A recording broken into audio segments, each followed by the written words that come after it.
Now, back to talking about the Cadet Plus lathe. It's about time I got started with this conversion. This is, some of you may know, the second Cadet lathe that I have had. First one was a Mach 3 conversion using a parallel board, breakout board card. And yeah, it ran really quite well, but Mach 3 has its limitations. I had the screen mounted up here to the side. It's a touch screen.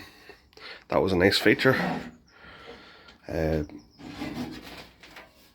had an operated spindle motor.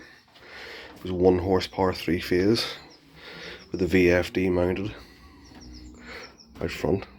The 121 lathes have a much wider head enclosure.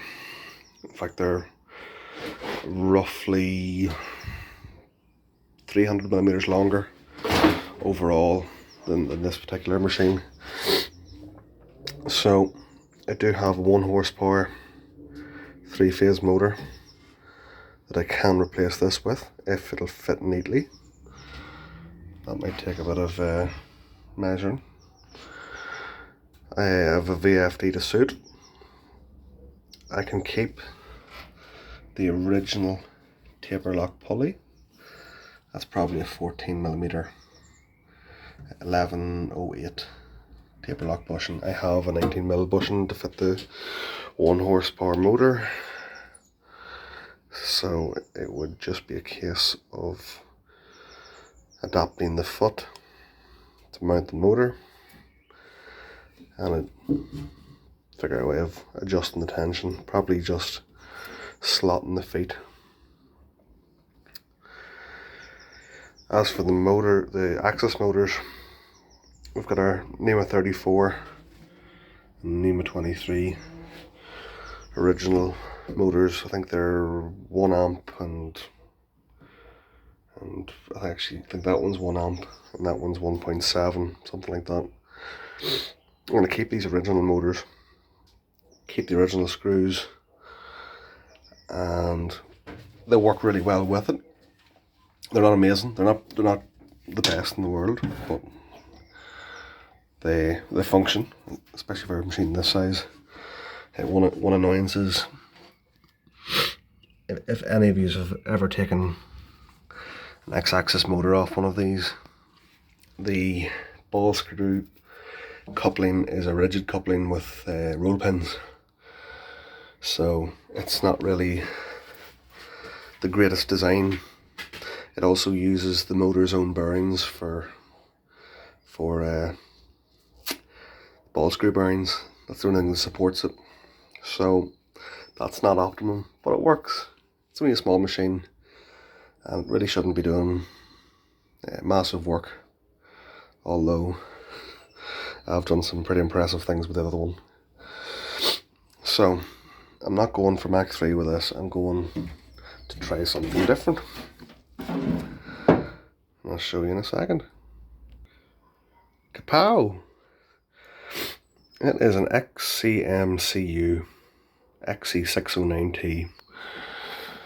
I think you would come across on the likes of AliExpress or eBay. These go for about £140, and they seem to do what they say for the most part. I haven't had much time to play with this one. As far as it goes, I've only had this one powered up, never attached a motor to it, so I'm still a bit wary about how it may perform. This may not stay in the machine if it's not up to scratch, but if it does what it says on the tin, which is actually quite a lot, then it'll be a good option, and certainly much better than Mach 3. It supports rigid tapping, single point threading, supposedly tool changers as well, but I'm going to be running this with a gang tool setup, so I'm not going to even try. It has plenty of I/O on the back of it. Has USB there under that wee rubber cover. Little 3.5-inch screen. We flip it over. And this, we've got 4 DB25s. It's 24 IO, 24 in, 24 out. And quite a reasonable layout. I've had a quick play about it with it, scrolling through menus and looking through different settings. And it's very similar to certainly some of the older industrial controls. And its layout, it's quite easy to navigate if you're used to industrial controls. So this should be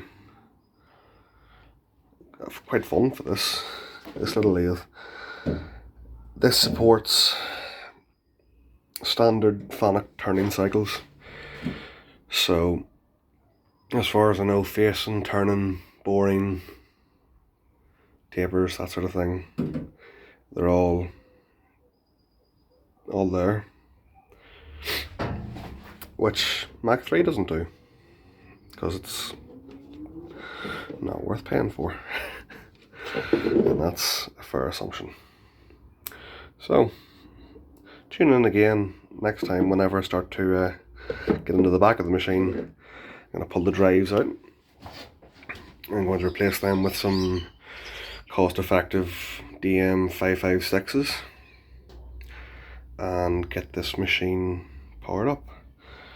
Hopefully move some axes about, or at least get this mounted. We'll see. I haven't decided what order I'm going to do this in. I think it'd be nice to set it up here somewhere. We'll see.